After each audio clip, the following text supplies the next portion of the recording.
अपनों के प्यार का एहसास। लिली का फोन दोबारा बजा। यह उसके घर से इस हफ्ते 8वां कॉल था, लेकिन उसे अपने अपराध बोध का भान और परेशान करने वाले विचारों ने उसे कॉल रिसीव कर जवाब नहीं देने दिया। उसकी आंखों में आंसू थे। वो मन ही मन सोच रही थी कि इतने महीनों के बाद मैं क्या कहूँ। लिली को अपना करियर बनाना था, इसके लिए उसने अपना घर 5 महीने पहले ही छोड़ दिया था।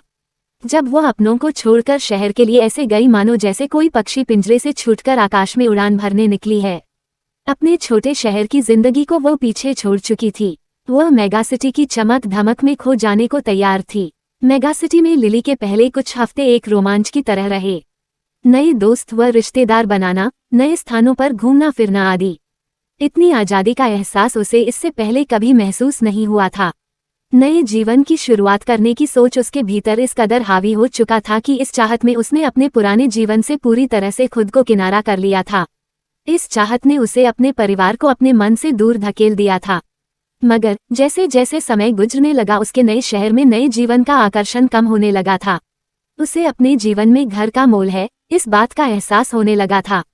उसके मन में परिवार में शामिल होने की खुशी, प्यार और देखभाल की भावना की इच्छा हिचकोले मारने लगे थे। वो अपने घर परिवार के लिए तड़पने लगी थी, लेकिन उसे ये समझ नहीं आ रहा था कि इतने महीनों की फोन कॉल और घर के लोगों से भावनात्मक दूरी के बाद आखिर करे तो क्या करे। वो इसी उधेड़बुन में पड़ी हुई थी। तभी दोबारा फोन की घंटी बजी, मगर लिली काफी संकुचित मन से जवाब दे पाई। कॉल रिसीव करते ही उधर से आवाज लिली के कानों में सुनाई पड़ी, लिली मेरी बच्ची, सब खैरियत तो है ना? तुम हम लोगों का फोन क्यों नहीं उठा रही थी? हम सभी लोग काफी परेशान हो रहे थे।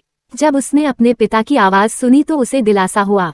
वो अपने पूरे परिवार के साथ रहने के लिए तरस रही थी, जो उससे बेइंतहा प्यार करते थे, भले ही वह कहीं भी क्यों न रहे या उसने कुछ क्यों न कर दिया हो।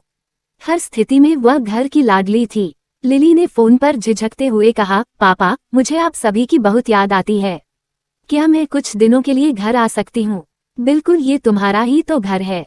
मैं इस हफ्ते के अंत में तुम्हें लेने आ जाऊंगा। ये सुनकर तुम्हारी माँ भी खुशी से झूम उठेगी, लिली के पिता ने जवाब दिया।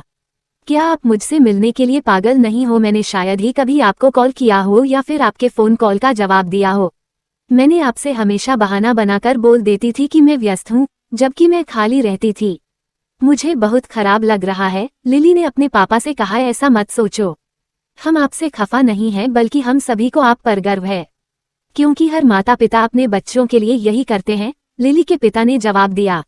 अपने पिता के मुंह से यह बात सुनकर लिली को एहसास हुआ कि नए शहर में अपनी मनमर्जी से जीवन जीना और रोमांचक स्थानों का भ्रमण करना थोड़े दिनों के लिए एक सुखद अनुभव करा सकता है, लेकिन ये उसके परिवार का प्यार ही था जो उसे घर वापस ले जाने को आतुर है।